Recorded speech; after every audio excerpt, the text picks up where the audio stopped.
ഒരു ചോദ്യം ചോദിക്കട്ടെ. നിങ്ങൾ ഒരു ഡോക്ടർ ആകണമെന്ന് തീരുമാനിച്ചു.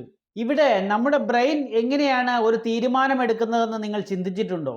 അത് നിങ്ങളുടെ സ്വന്തം തീരുമാനമായിരുന്നോ? അതോ മറ്റുള്ളവരുടെ ആരുടെയെങ്കിലും സ്വാധീനമായിരുന്നോ? പ്ലസ് ടുവിന് പഠിക്കുന്ന ഒരു വിദ്യാർത്ഥിയോട് ആരാവണമെന്ന് ചോദിച്ചാൽ അത് ചാടിപ്പറയും doctor, engineer, IT professional, pilot, IAS officer.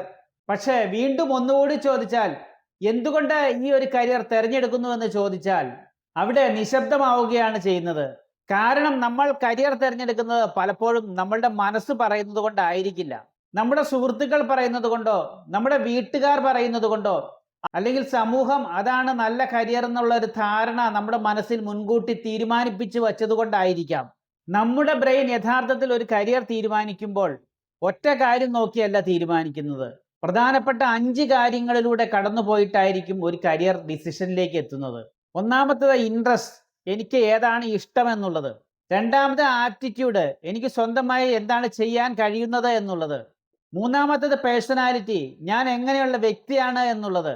ആളുകളോടൊപ്പം പ്രവർത്തിക്കാൻ ഇഷ്ടപ്പെടുന്നോ അതോ സ്വന്തമായി തന്നെ ഇരുന്ന് റിസർച്ച് ചെയ്യാനാണോ ഇഷ്ടം? നാലാമതായി വരുന്നത് വാല്യൂസ്, ജീവിതത്തിൽ എനിക്ക് എന്താണ് പ്രധാനപ്പെട്ടത്? സ്റ്റാറ്റസ് ആണോ, ജോലിയാണോ, അതോ സാമൂഹിക പ്രതിബദ്ധതയാണോ?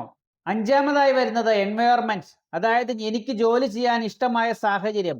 ഓഫീസാണോ, ജോലിയാണോ, ഔട്ട്ഡോർ ആണോ, സ്കൂളാണോ, ഹോസ്പിറ്റലാണോ? ഇവയെല്ലാം ചേർന്നാണ് ബ്രെയിൻ ഒരു കരിയർ തീരുമാനിക്കുകയോ നിരസിക്കുകയോ ചെയ്യുന്നത്. ഇതുകൊണ്ടാണ് ഒരേ മാർക്ക് മേടിക്കുന്ന 2 കുട്ടികൾ 2 വ്യത്യസ്ത സാഹചര്യങ്ങളിൽ ജീവിക്കുന്നതും വളരുന്നതും. ഒരു ഉദാഹരണം പറഞ്ഞാൽ കൂടുതൽ വ്യക്തമാകും. ഒരു വിത്തെടുത്ത് കല്ലിൽ നട്ടാൽ ഒരുപക്ഷെ അത് വളർന്നെന്ന് വരില്ല. എന്നാൽ ശരിയായ മണ്ണിൽ വേണ്ട പരിചരണത്തോടെ നട്ടാൽ അതൊരു പക്ഷേ വളർന്ന് വടവൃക്ഷമായി മാറും. അപ്പോൾ മനസ്സിലാക്കേണ്ടത് പ്രശ്നം വിത്തിനല്ല, വളരുന്ന സാഹചര്യത്തിനാണ് എന്നുള്ളതാണ്. വിദ്യാർത്ഥികളുടെ ജീവിതവും അങ്ങനെയാണ്. മികച്ച കുട്ടിയാണെങ്കിലും തെറ്റായ കരിയറാണ് തിരഞ്ഞെടുക്കുന്നതെങ്കിൽ ബുദ്ധിമുട്ടാകും ജീവിതം. എന്നാൽ ശരിയായ കരിയറാണ് തിരഞ്ഞെടുത്തതെങ്കിൽ ഒരു സാധാരണ കുട്ടിക്കും മികച്ച വിജയം നേടാനാകും.